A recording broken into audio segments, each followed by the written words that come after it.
Well, good afternoon and welcome to the March 2023 reading of the Monterey Poetry Consortium series on this overcast day on the Monterey Peninsula. And as we dry out from, I forget how many weeks of rain we've had, we've got a day or so before another atmospheric river is perhaps online for us. At least the weather charts are showing that. It's expected to arrive tomorrow evening. So we have a day of a respite for things to dry out a little bit and for the ground to soak in a little bit. My name is Bob Nielsen. I'm your host for these readings and aided by other folks who are in the group that does our MC work here. The consortium, the Monterey Bay Poetry Consortium, is, I think all of you know, most of you anyway, is a loose affiliation of poets here on the Monterey Peninsula, elsewhere in California and in the country and around the world. And we and our predecessors have been doing poetry readings here for the better part of more than 30 years.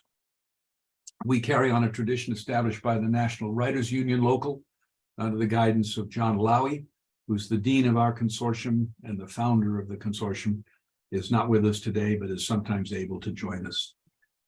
The leader of our consortium and the director and the curator of our reading groups panels is Kent Leatham, who's with us. His email address is going to be put into the chat room by him, if not already there. And we are on Facebook at Monterey Bay Poetry Consortium. And so you can check us out there and see what's going on. Including postings of information with regard to upcoming readings. And as you know, most of you anyway, we have a YouTube channel, and I'd urge you to subscribe to that.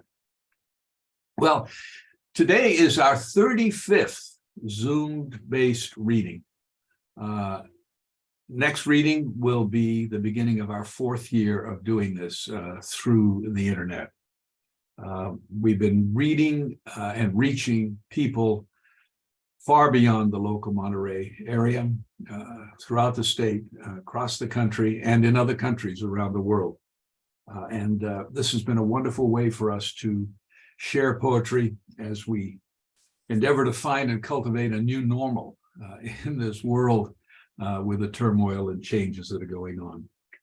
So I'd invite you today to lean back, have that cup of coffee or sandwich or whatever you've got, or depending on where you are in the world or what your habits are, a glass of wine or a stiff single malt, whatever moves you, and experience the world through a lens that's shaped and sharpened and softened in some ways by our wonderful poets. And today we have 2 outstanding poets with us, and who also from time to time have served as MCs, as hosts for our readings over the years.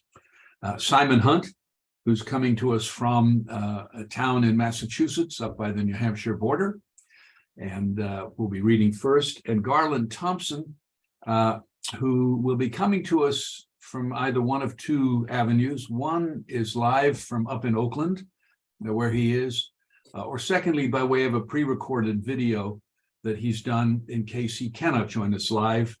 His other commitment being a project that he's working on that suddenly got in the way of his time schedule today. So we'll see Garland either live and in person or through the miracle of a video. Each of our poets will read for 20 to 25 minutes, and I would invite you to just sit back, enjoy them, forget about everything else that may be on your mind, and just tune into some great poetry. Our first poet is Simon Hunt, who lives, as I mentioned, in Massachusetts. He lived in Monterey for 20 plus years and then Las Vegas for 3 years. Simon has been a teacher for more than 30 years, predominantly in California and at the high school level. Simon's poems have been published widely in print and in online journals.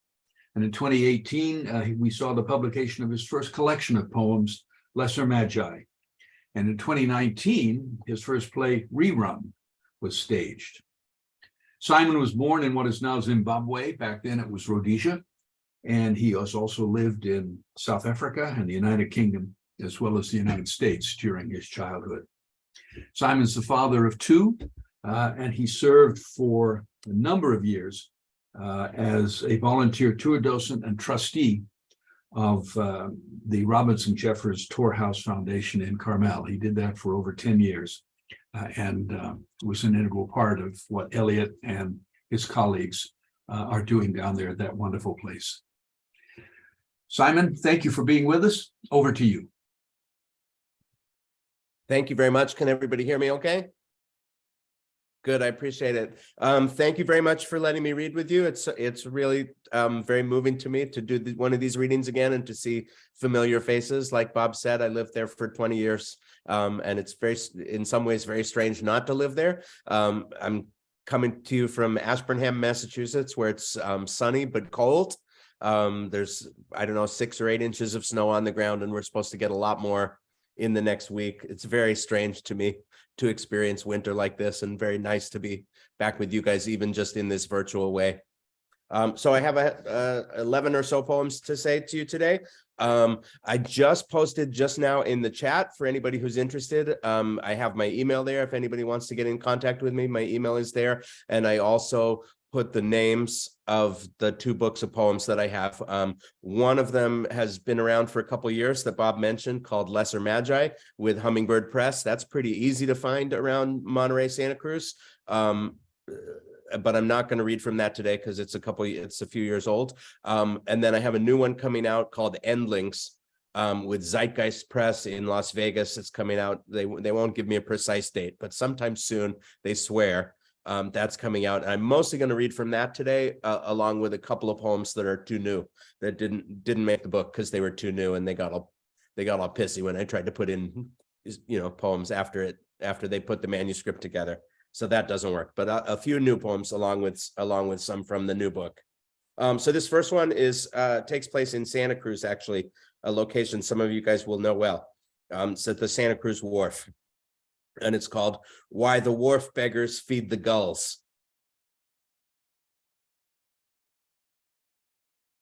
These are not graceful birds. They never wheel across the sky and are not known for gliding. Theirs is a kind of clumsy, flappy flying, as if beginners, lacking skill or feel. Consider, though, that folding sea fog wing, the perfect cream down rich girl white of breast, the spot of red with which the beak is blessed, the canny, hungry eye that seems to say, there are some places only travelers go. For this much bread, I'll tell you what I know.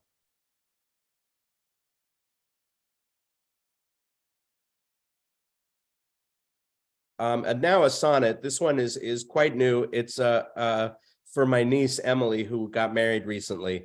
It's mostly autobiographical, but not entirely. It's for my niece Emily and her new husband. It's called For the Groom.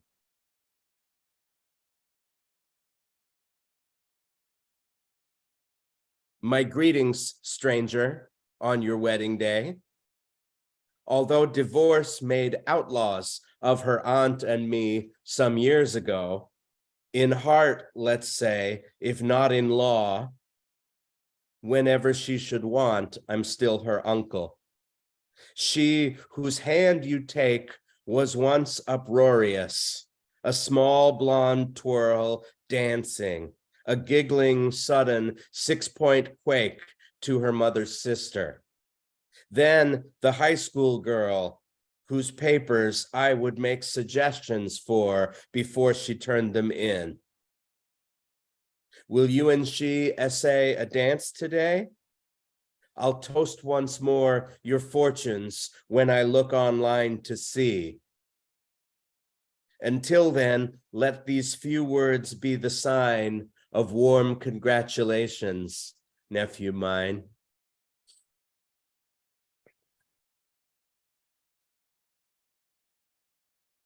Here's another very new one. This is called North Salem, a little love poem. North Salem. I'm just going to pause a minute and let Darren Bean's audio connect. I don't know you, Darren. Hello, welcome. Okay, I think Darren's with us, so I'll go back to this poem, another brand new one, North Salem. The morning full of honeybees, despite the scent of impending rain, we take our time and liberties. A borrowed bed, a country lane, a guest house in a cobbled yard.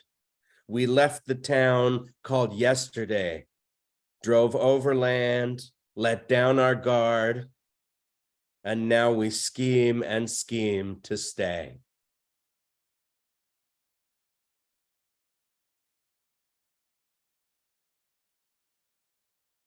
I'm going to try a lot of short poems, but I'm going to try a few slightly longer ones with you guys. This is one called Endlings.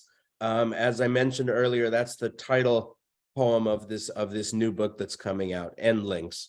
Endlings, in case you don't know that word, an endling is the last exemplar of a species. So as a species goes extinct, the last animals that exist in that species can be described by the word endling.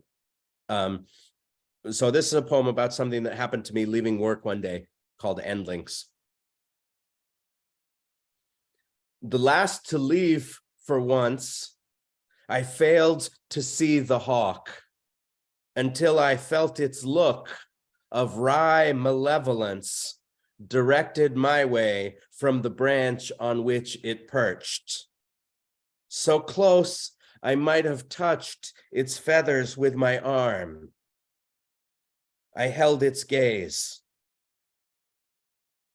It stared, perhaps I overthink, ascribing hate to beak and eye, mere parts of bird.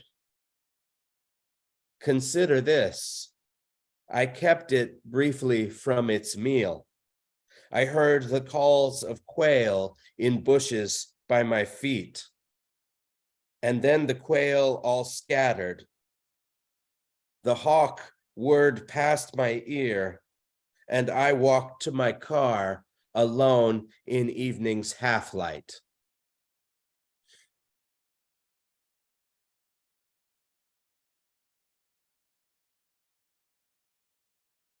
This is a sonnet called The Doors. It's not about the band of that name. Nothing to do with them. A sonnet called The Doors. Now here's that rage again, unseen for 30 years. What's brought this on? There's little wrong. A meal uneaten, towels hung back up dirty. He's screaming at his only grandson, strong but struggling through some adolescent strife. What is he really shouting for? Despair at growing old?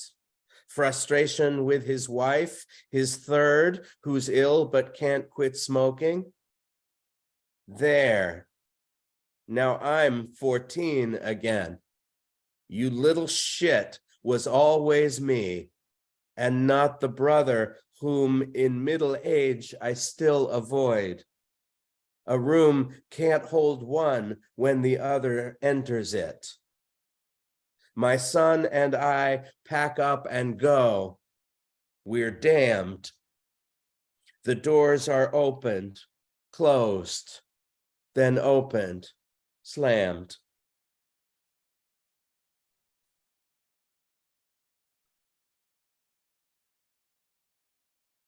Here's another longer one. I have a hunch. Oh, here's Garland. I'm going to let Garland's audio connect. And somebody else came in while I was talking a minute ago. I don't remember which person it was. I think it was Heidi McGurran. Hi, Heidi McGurran. And here's Garland. Hi, Garland.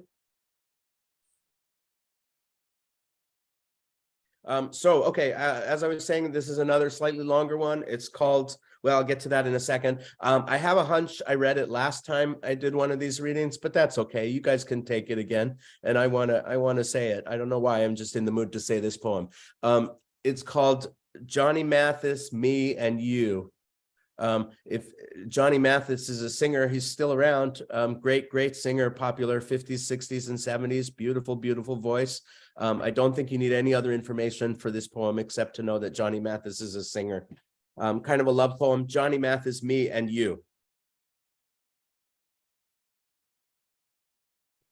When I was very, very young, I heard somewhere that one man's voice could make a bra clasp come apart, regardless of which song he'd sung, like neither party had a choice.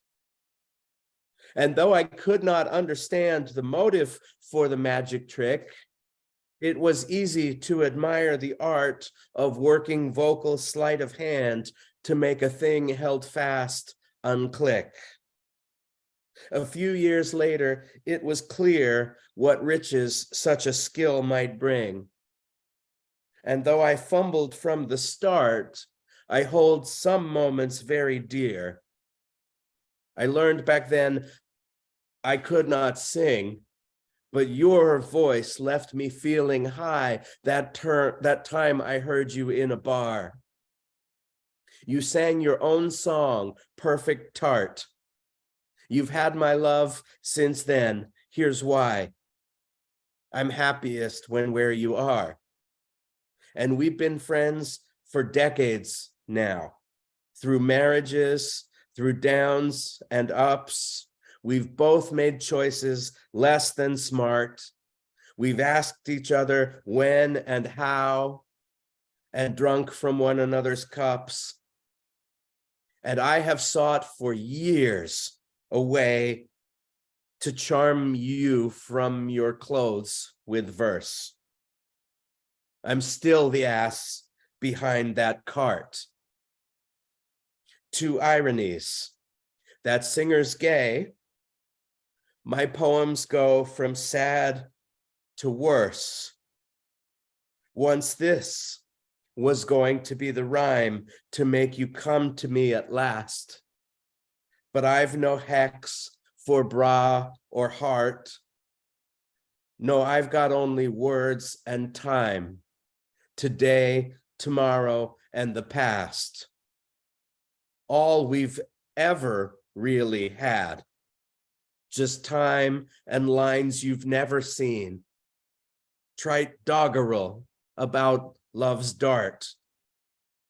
I warned you, I have got it bad. And chances are, what does that mean?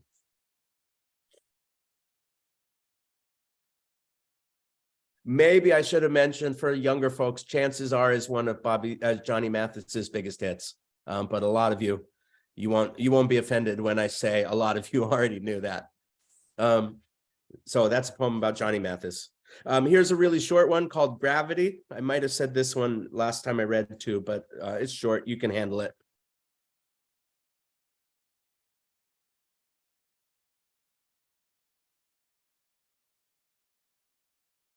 Huh? Did you guys just see a screen sharing thing happen? I didn't do that. I don't know how that happened or where it came from. It's sort of benevolent hackers, maybe. Okay. Yeah. This is a short one called Gravity.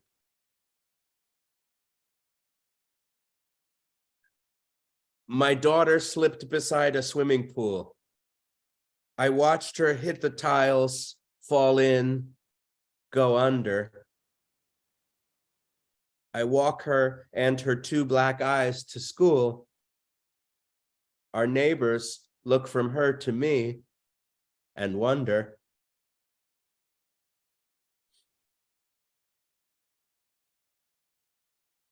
That was just a quick one between two longer ones. So here's another longer one. I bet lots of us have COVID poems and pandemic poems of one kind or another. Probably, if you're like me, way too many.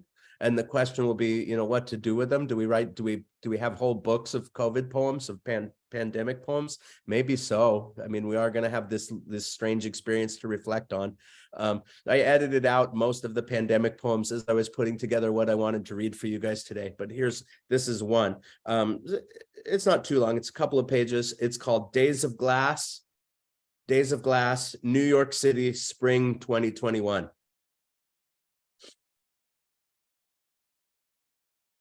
As plague days came slowly to their dark end, we walked Manhattan's weirdly empty streets, my hand in yours, the two of us behind my adult daughter. Cars weren't parked along the curbs. Instead, the restaurants had built strange temporary dwellings in the road, glass houses, chalets, cabins, dachas, each a kind of fantasy of better times. We ate in more than one of these. Without a thought, we dropped 3 figures on the food we couldn't get at home. Besides, we'd come this far to find new love. Me, fully 5 weeks clear of suicidal ideation. You, opening your wounded heart. My daughter kicking through her shell and stepping out into the twilight desert New York day. We walked a dozen miles together gladly, gawking at the sights. We rode both ways, the empty Staten Island ferry. And we stopped for dinner over there because nobody ever goes from Manhattan for a meal. We peered through rain-soaked windows at the diners in the restaurant we came to first, a Spanish place, then settled, soaked into our plexiglass enclosed oasis. For tapas and 2 pitchers of sangria, the first time I had ever shared a jug of booze with either of my children. Ferried back, a little drunk, our journey was a mirror, like the boat itself, the dark, the fog, the spray concealing liberty, Manhattan's skyline, and the murky sea. Next afternoon, a storefront near the park behind plate glass. 2 women gave a concert on violin and piano. Dressed in finest formal symphony, they played and spoke for motley folks gathered distant on the street, the homeless and the dancing child, their own proud mothers. Both Korean, one with halting English, one quite fluent, they called for love. 2 months before, a child I knew, whose spirit was like lightning, drank herself to death on New Year's Eve at just 13. Adventures with the bottle over at the start. Then thugs smashed windows in the people's house, transparent enemies on TV screens. All around the country, idiots beat Asian people, shouting Wuhan flu. Like cockroaches, when danger comes, we scatter. And glass, when pushed on hard enough, will shatter.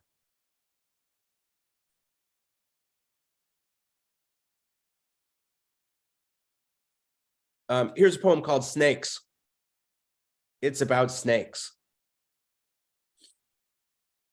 Snakes.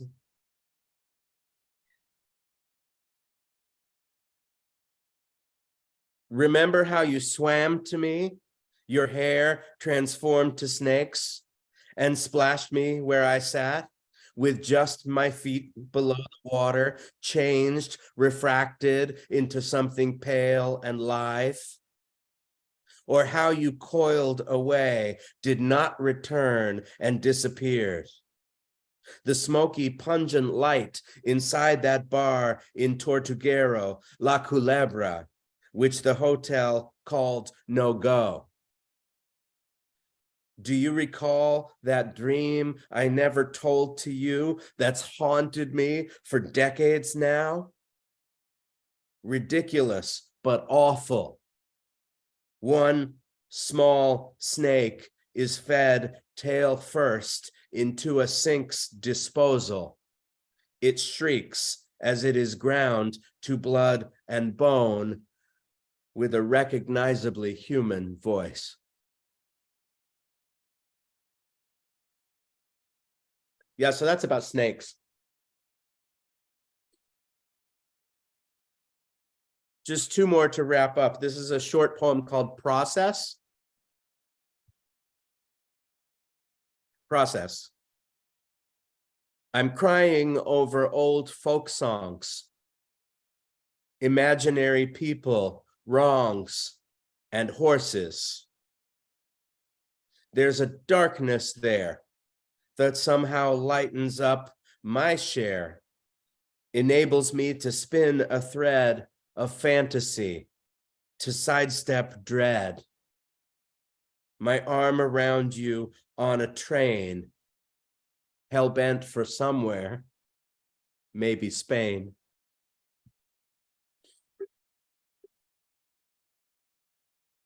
And I'll finish up. Thank you so much for listening. I'll finish up with a sonnet. I write quite a few of those, so there's been a couple of sonnets in this set, and this one is called At Sea. It's almost all lies, it's almost all false, but there's a sort of germ of truth of something that happened in it. At sea. The mermaid on your shoulder dances when you cry.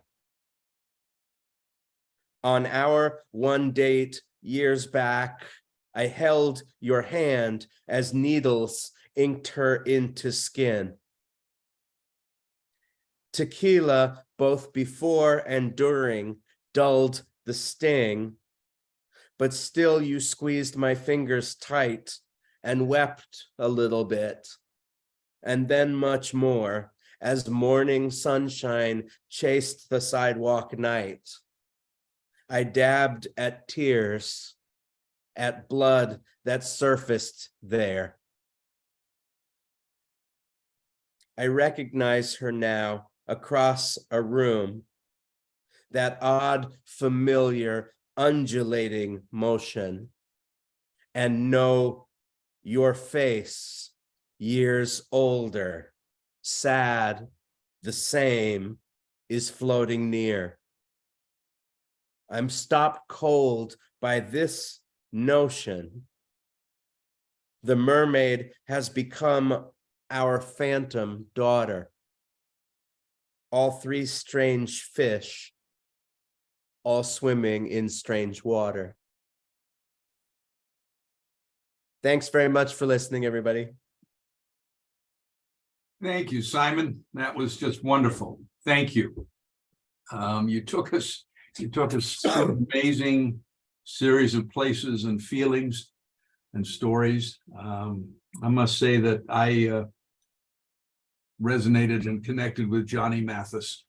I do remember the late 50s, early 60s, and dancing to Johnny Mathis in the high school gym.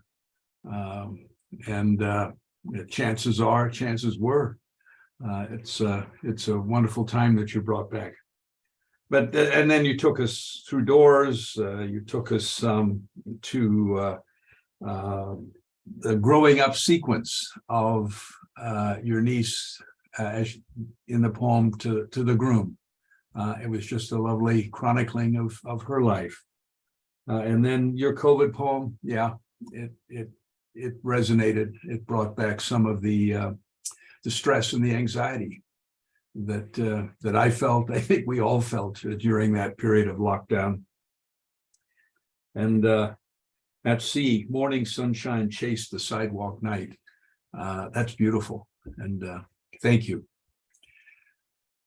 So we look forward to word that you could get to us, Jennifer and me.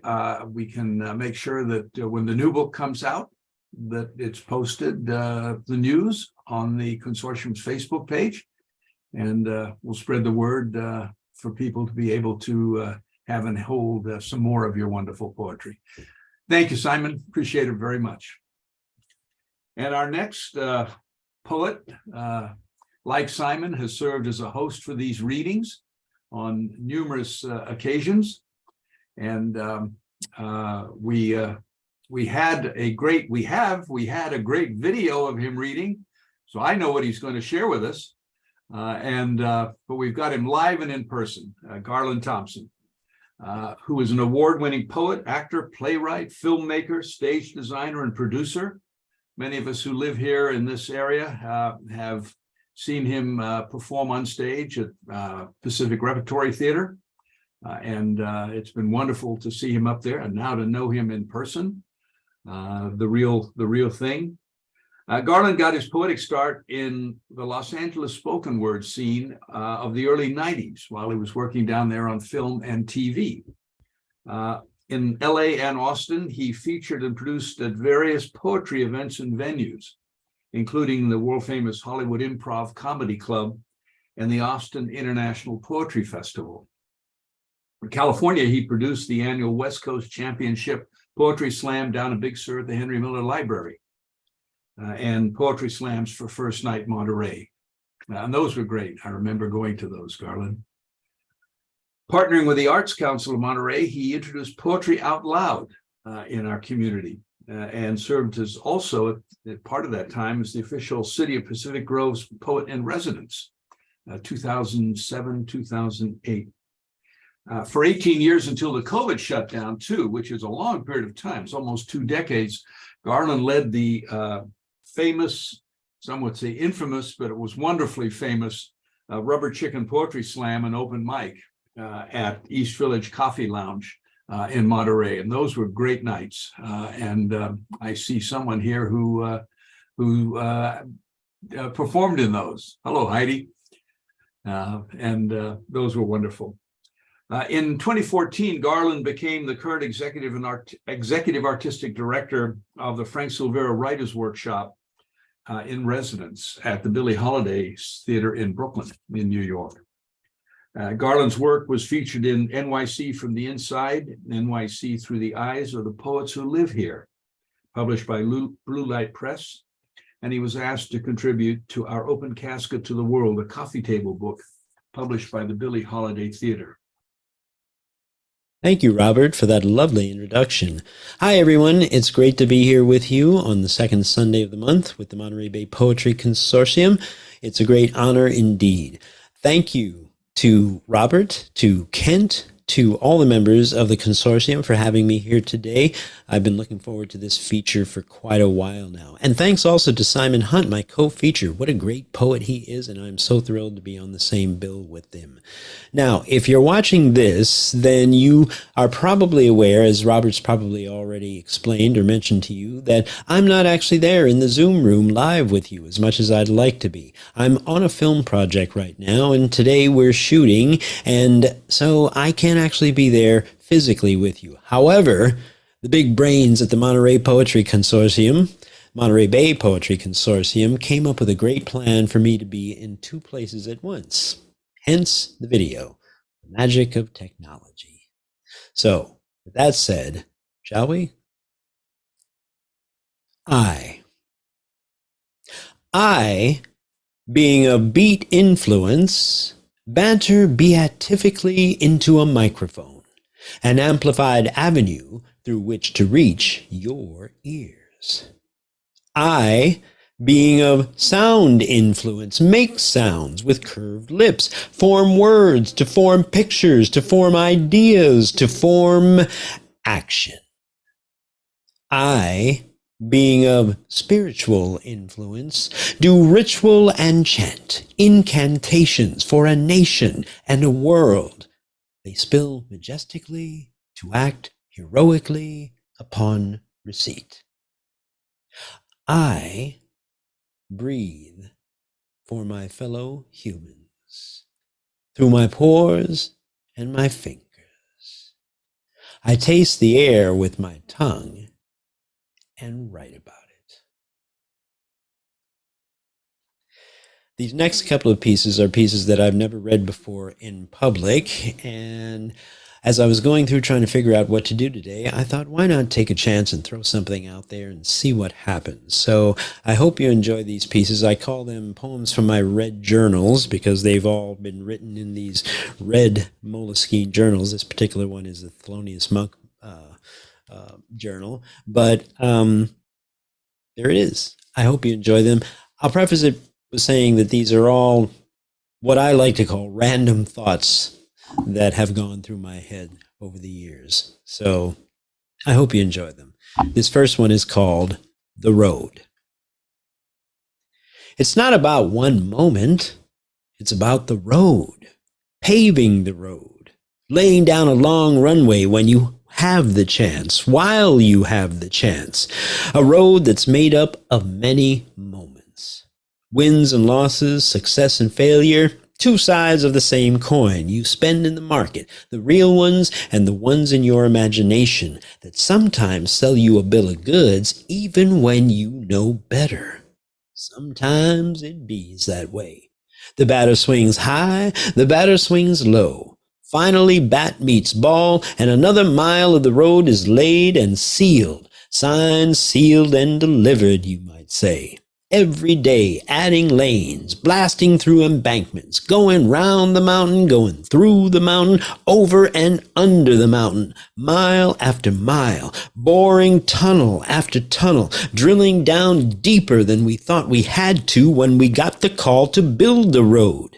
It's about applying dynamite in just the right amounts, in just the right places inside our hearts, the right stuff ready to carve out the granite that's built up to reveal a face in the stone, a mini Mount Rushmore carved with precision and attention to detail. You are building the road and the vehicles you see on it. A master craftsman putting all the pieces together, applying the finest engineering, the beauty within brought to the beauty without. And if the heart can stand building such a road and such a vehicle to ride on it, that road just might last a while longer after you've long since passed, to be a runway someone else can launch from and fly.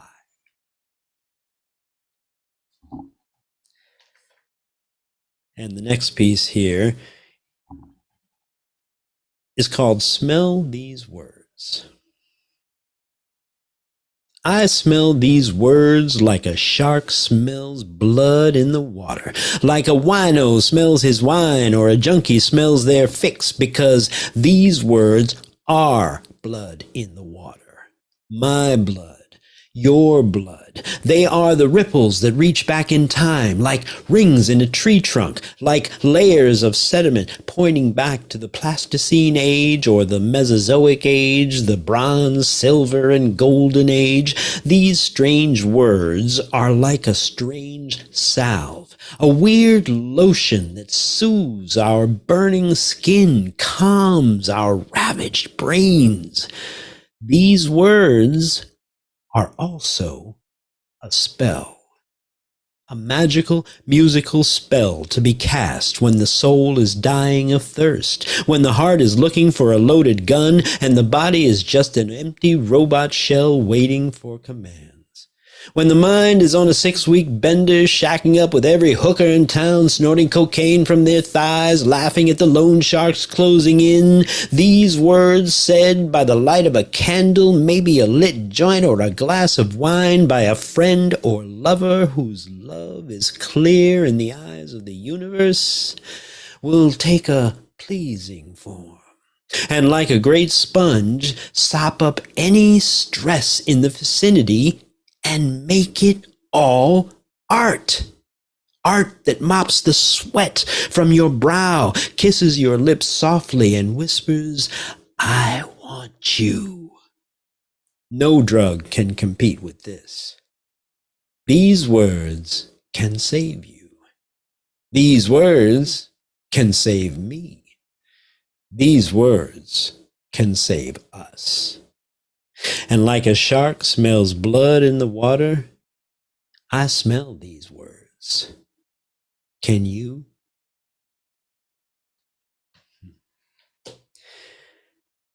And a third of these poems here, this series of red journal poems, this one is actually untitled and was written in the middle, coming up on just about a year ago in 2022. So things are still kind of strange out there. Well, they're still strange now, right? But anyway, what does it mean to write a poem when the whole world seems to be burning?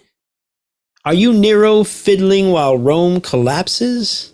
Or is there a benefit to be had by somebody somewhere that is ultimately shared by us all through the virtue of being human.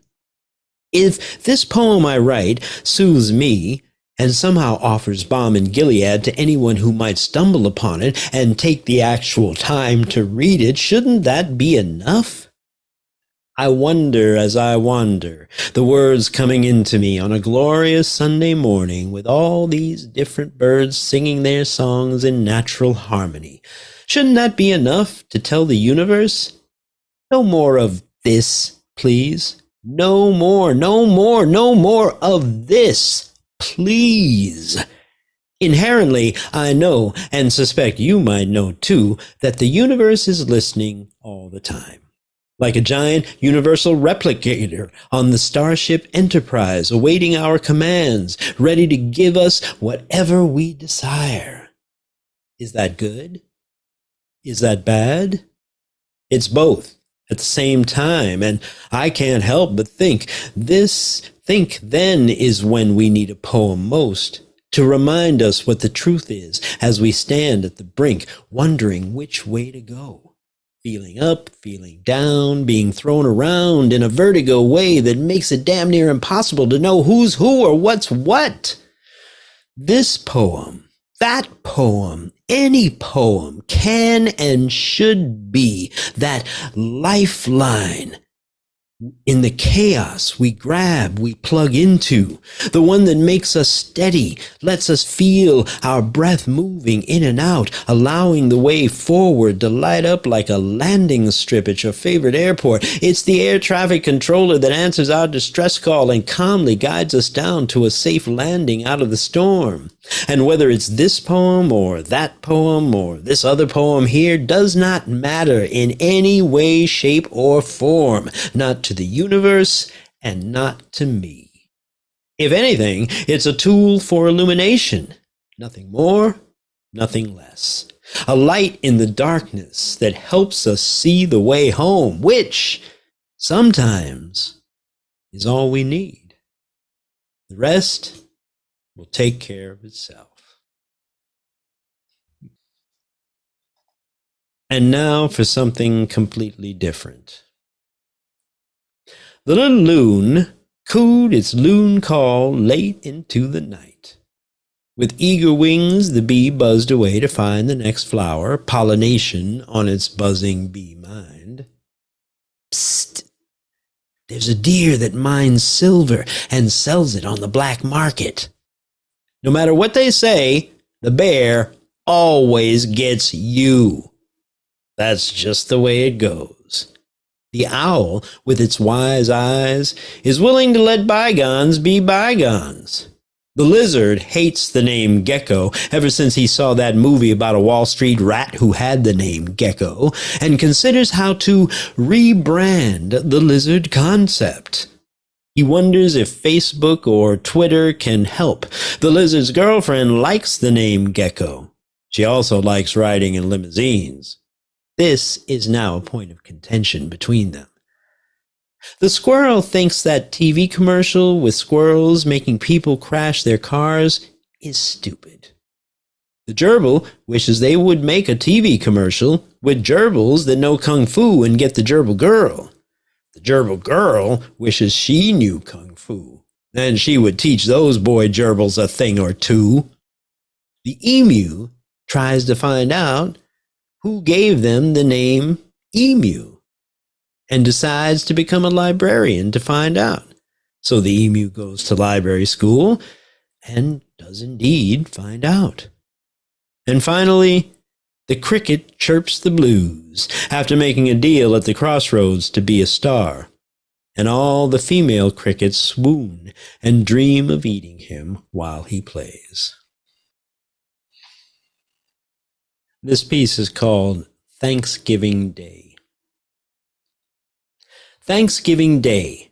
Nat King Cole on the box and a great pal dressed to the nines heads out to dance and feast with the swanks in their swankiness. Some highfalutin private club membership joint meant for those who have what others have not.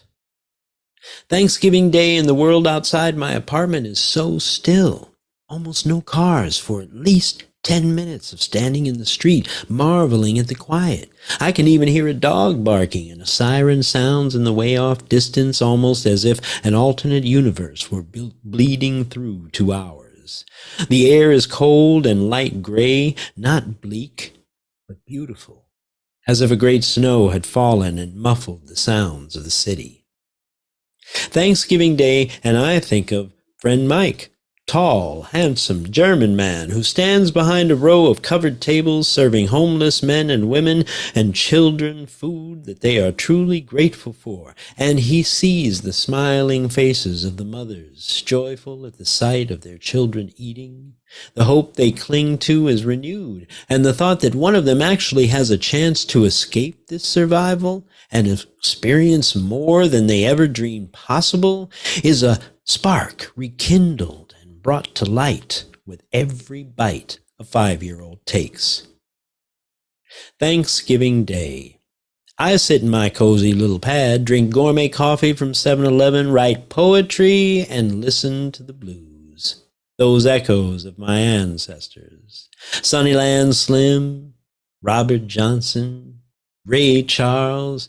I wax poetic because at this moment it is the right thing to do. And I want to do the right thing.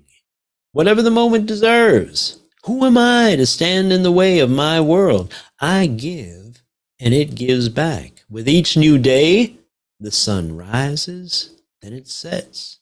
The moon rises with each new night, then it sets. And through it all, I get to breathe, deep and sensuous lungfuls of life and all it holds. What more can a man ask for? Only that every day be thought of as Thanksgiving Day. That was when I lived in Austin, Texas, and it was just an amazing moment, and it was actually Thanksgiving Day. I've got a couple more to do, and then I'll let you get on with your Sunday afternoon. And again, thank you for being here today, and thank you for allowing me to read for you today. Listening to whispers. The music drifted up to my first floor window at the Hilton Checkers, an old-time Los Angeles 4-star hotel that dated back to the 30s. My window faced the side of the Central Public Library, and the music came from the lounge directly below. I'd heard it faintly as I watched a program about experimental opera, but when I shut the TV off to get ready for bed, I could hear it a little clearer. At once curious, I went to the window, undid the latch, and pushed. It opened easily, and I heard the music clearly now. Jazz from decades ago wafted up. Summertime by the Modern Jazz Quartet. Milt Jackson on vibes, John Lewis on piano, Connie Kay on drums, Percy Heath on bass. Followed by Ernestine Anderson singing Spring is Here as interpreted by Terence Blanchard, a newcomer trumpet man with an old soul kind of feel. One tune after another. Blues, followed by a ballad, a waltz, then a soft samba that floated on the sanctified downtown air like a Brazilian beauty who takes your breath away. It's now post 3 a.m., and I've Got You Under My Skin plays as a bus rides by, breaking the otherwise still downtown street, unbroken by all the cars to come that will crush this sweet silence in a few short hours. I will leave the window open as I drift off to sleep, even though I'll no doubt be awakened later by the sound of all those cars and the morning life they bring. But until then, I'll float along with the music from below, listening to the whispers in these old walls as they fall between the notes.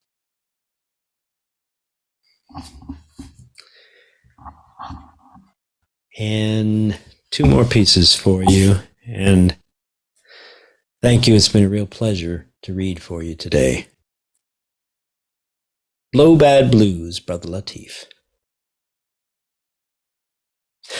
Blow bad blues, Brother Latif. Blow mean bad blues with jump and swing and everything. Till the 2, till the 4, till the 6 a.m. sleeping time when the sunrise sits just over Earth's eyes, so languid on the horizon. Blow bad blues, Brother Latif, blow mean bad blues the world has never heard before. Blow to the 4 corners of the earth and cover the sky with your horny sax sounds, swinging with the backbeat boogie-woogie of barroom brawls, Big Joe Turner, and the working man drinking hard to ease the pain of being stepped on. Blow of brothel houses, abusive spouses, bloody crosses burning in the heat of the night, a blowing out a tire on the Cadillac, damn it, not again. Flat City halfway to the gig, on the run and caught somewhere between nowhere and nowhere at all. Blow bad blues, Brother Latif, blow mean bad blues of your hand sliding up her warm thigh. Making love to her like you make love to your sax. Sweet Sula Mama snaking hot tongue down to your medulla oblongata. Oh, baby, gotta go, I gotta go. Blow bad blues with Brother Latif. Blow mean bad blues. Sing lullabies to the memories of hot Havana nights. Drinking wild Cubano rum. Watching Fidel and Che taking back the banks and kicking out the mob. Ha! No mas traficante for Santos, boys, huh? And sweet Sula Mama shaking her hips not 2 feet from the band while Viva la Revolution raged just outside the door, her cheeks and muscles bulging with sweat and the sound of gunfire. The fabric covering her sweet Sula Mama curves stretched to impossible tightness. The shape is where it starts, man. That's what Brother Latif says when he blows bad blues, when he blows mean bad blues and whispers, it's all in the telling. The sound that paints a picture is worth 1,000 words in the air and 10,000 notes on this here saxophone. He whispers this in my ear, then blows a G flat, stopping to smile big at me, who is listening to him blow mean bad blues. Blow, Brother Latif, blow those blues. In my ear and out the door to the streets where we, the people, need them, where the sidewalks crack under the weight of the heavy-hearted whose hope is gone with the slash of a knife. Send them out with a voice pure enough to stop the fist that pound a woman's bare white flesh on crowded 6th Street and Avenue A and Eloisada, New York City's Lower East Side, as witnesses of all colors stand by cheering for more. Vaya, kill that honky!